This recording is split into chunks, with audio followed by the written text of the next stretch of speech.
আসসালামু আলাইকুম everyone, welcome back to my channel.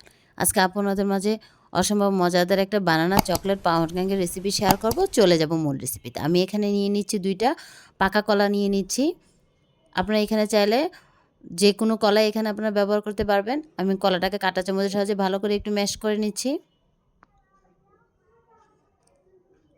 তারপরে এখানে আমি দিয়ে দিচ্ছি নর্মাল টেম্পারেচারে থাকা 2টো ডিম দিয়ে দিচ্ছি। ডিমটা ভালো করে কলার সাথে মিশিয়ে নিচ্ছি।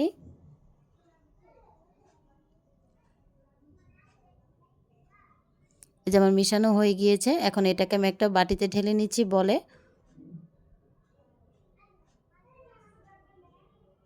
তারপরে এখানে আমি দিয়ে দিচ্ছি 1/4 কাপ দিয়ে দিচ্ছি নর্মাল সয়াবিন তেল। তারপরে এখানে দিয়ে দিচ্ছি চিনি, দিয়ে দিচ্ছি 1/2 কাপ। চিনিটা ভালো করে মিশিয়ে নিচ্ছি। একটা হ্যান্ড উইচের সাথে ভালো করে মিশিয়ে নিব চিনিটা গলে যাওয়া আগ পর্যন্ত। এই চিনিটা মিশানো হয়ে গিয়েছে। এখন আমি শুকনো উপকরণগুলো দিয়ে দিব। এখানে আমি দিয়ে দিচ্ছি 1 কাপ প্লাস আরও 1/4 কাপ দিয়ে দিচ্ছি নর্মাল ময়দা দিয়ে দিচ্ছি। তারপরে এখানে কোকো পাউডার দিয়ে দিচ্ছি 1/4 কাপ। তারপরে এখানে বেকিং পাউডার দিয়ে দিচ্ছি 1 টেবিল চামচ। বেকিং সোডা দিয়ে দিচ্ছি 1/4 টিস্পুন। সামান্য পরিমাণে দিয়ে দিচ্ছি লবণ।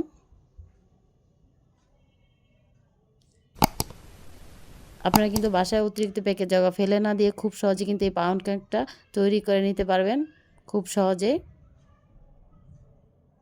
এই যে আমার চেলে নেওয়া হয়ে গিয়েছে। এখন ভালো করে আমি লিকুইড ব্যাটারটার সাথে শুকনো উপকরণগুলো মিশিয়ে নিচ্ছি। তারপরে এখানে আমি দিয়ে দিচ্ছি 1/2 কাপ দিয়ে দিচ্ছি জাল করা দুধ দিয়ে দিচ্ছি।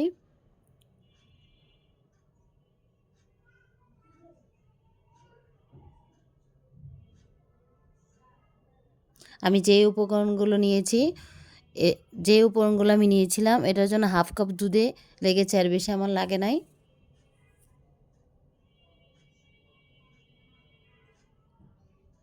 যে মেশানো হয়ে গিয়েছে। তারপরে এখানে দিয়ে দিচ্ছি 1 টেবিল চামচ দিয়ে দিচ্ছি চকলেট এসেন্স।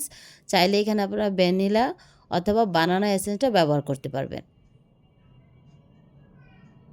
এই যে আমার মেশানো হয়ে গিয়েছে। এখন আমি এখানে দিয়ে দিচ্ছি চকলেট চিপস দিয়ে দিচ্ছি পরিমাণ মতো দিয়ে দিচ্ছি চকলেট চিপস। চাইলে চকলেট চিপসটা আপনারা স্কিপ করতে পারেন।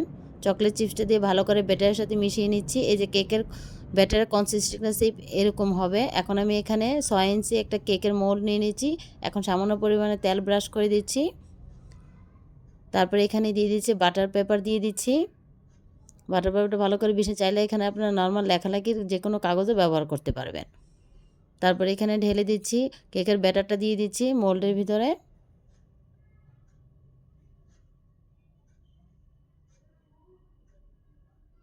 উপর দিয়ে আমি সামান্য কিছু চকলেট চিপস দিচ্ছি।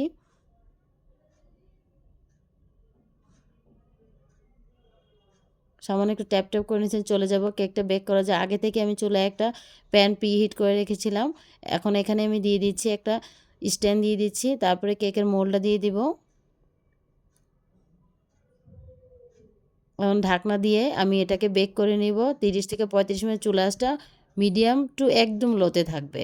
ফিরে এসেছি আমি 30 থেকে 35 মিনিট পর। আমার কেকটা কিন্তু বেক হয়ে গিয়েছে। আমি টুথপিক দিয়ে চেক করে নিচ্ছি টুথপিকটা ক্লিন এসেছে, মানে আমার কেকটা হয়ে গেছে। আর নামিয়ে এটাকে ঠান্ডা করে নিয়েছি। এখন ডিমোল করে নিয়েছি কেকটা। আমার কেকটা কিন্তু অসম্ভব রকমের সুন্দর হয়েছে। বাটার পেপারটা উঠিয়ে নিচ্ছি। কেকটা খুবই সফট হয়েছে আমার। আপনাদেরকে আমি একটা পিস কেক কেটে দেখাচ্ছি। আপনারা কিন্তু খুব সহজে বাসায় এই পাউন্ড কেকটা চকলেট বানানা পাউন্ড কেকটা তৈরি করে নিতে পারবেন। বাচ্চাদের টিফিনে অথবা বিকেলের নাস্তায় কিন্তু আপনারা এটা খেতে পারবেন চায়ের সাথে।